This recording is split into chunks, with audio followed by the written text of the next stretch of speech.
And at that time, we were living in Corona, Queens.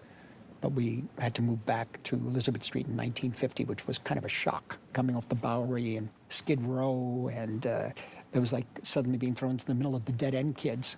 And I wasn't allowed to run or play or fight or any of that stuff.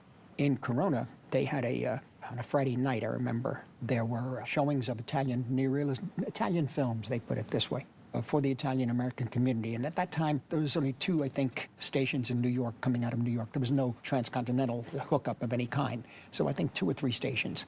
And this was a local station, and they showed Bicycle Thieves and Shoe Shine, and of course, Open City.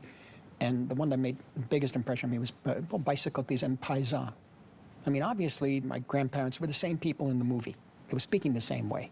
And this was something going on in another place, but the emotion and the power was universal. And I felt it as a child. I knew it. Somehow, the neorealist pictures were movies, but I'm not saying they were truer, but they hit me on another level that I can't really describe. Take my mother, for instance. The only psychology type advice she ever gave me, she said, Murray, eat first. I mean, what kind of psychology? So what, you know? But Joe, I mean, no, it's not him.